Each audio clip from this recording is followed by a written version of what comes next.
Oh my god, there's no way these are still happening. And the name, it's still just anything would be better, okay? The Diem in Cabin 10, the sultry demon in Cabin 10, the giant bag of mincemeat in Cabin 10. Anything's better. Why would you be targeted? To kill me, to silence me.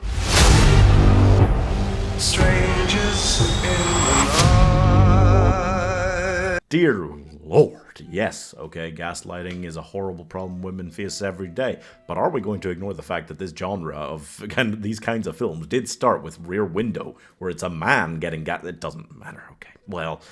Additionally, does anyone, seriously pick up one of these, go, let's adapt that into a film with one of these incredibly similar names, and I'm sure this is going to be the one that stands out and isn't just mystery thriller trash. The Woman in Cabin 10 stars Keira Knightley as a woman who witnesses what she believes to be a murder or death, but is immediately gaslit by everyone around her, trying to tell her that it didn't happen, leading her to investigate the mystery all on her lonesome and enter a twisted web of deceit, blah, blah, blah, and then they try to convince her that her past trauma, some event where it's really not even explained her trauma, actually, in this one, they really shove it to one side, but they say that that's the reason that she's seeing these things and it's not really happening,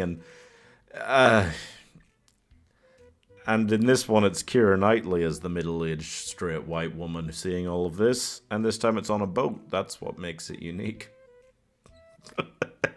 Not on a train, not in a building. It's a boat this time. Oh, man. And the only things that set it... Well, nothing sets it apart. It doesn't even try. It knows what it is going in. It doesn't even try to set itself apart from the others. It's just like, yeah, here's another one. In every facet of the filmmaking. The only things to like here are the fact that it's Keira Knightley and that it's only 90 minutes long, which is short for one of these. Damn it, man, the formulaic nature of the idea, they have to know exactly how much everyone is going to roll their eyes at this, and they really don't do a single thing to try and switch it up. They even drop the line, there was never a guest in Cabin 10, Miss Blacklock. And my god, the amount of time I spent thinking that her surname was Blackcock. It doesn't matter. And they also drop her saying the line, I'm not imagining things, twice in 15 minutes. Oh, it's just... There are very few films that are 100% exactly what you expect them to be going in, and this is one of them. And I guess that is maybe what Netflix is looking for. They're looking to make more things like that people just know what they're getting and it's just easy viewing. And it is reasonably easy viewing, but it's just everything about it is very tiresome. This borders on comedic at times, just how much it sticks to the formula. Even having someone clearly smart enough to sneak around this ship without getting caught multiple times, just sneaking in and out, doing things, leaving a message on her shower window saying, stop investigating this. Ooh, this person's clearly super smart, very sneaky. And yet they told her to stop. She's a world famous investigative journalist.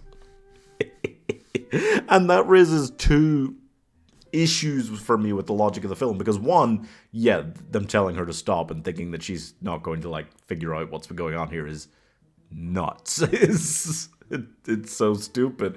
They should have just killed her off right away, and they're willing to, spoiler slightly, they are willing, the people behind this, to do that. They just don't, and okay. But point two is she is a world-famous investigative journalist, and she just screams and cries out at everybody I'm not crazy, I'm not imagining things, when it's clearly a conspiracy. There's clearly a conspiracy going on here. And she's delving into it, she's investigating it and figuring things out. But she's dumb enough to not have an ounce of about staying quiet sometimes and trying to win people over to her side. No, she just plays right into their hands as the crazy loon woman. Just a lot about the filmmaking just feels incredibly uninspired. The entire mystery element, the big twist, I had guessed and knew I was right. I think 40 minutes in, which isn't even halfway. And that was... I'm allergic to bad mysteries.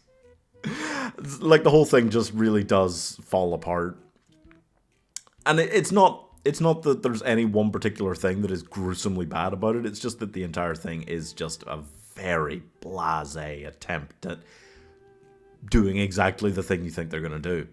There's nothing saucy, interesting, fiery, unique, anything that tells you this wasn't just basically at least written from the book version of this into an AI like level script. It is just weak. And I'm giving Below Deck, with honestly way less drama, 2 stars.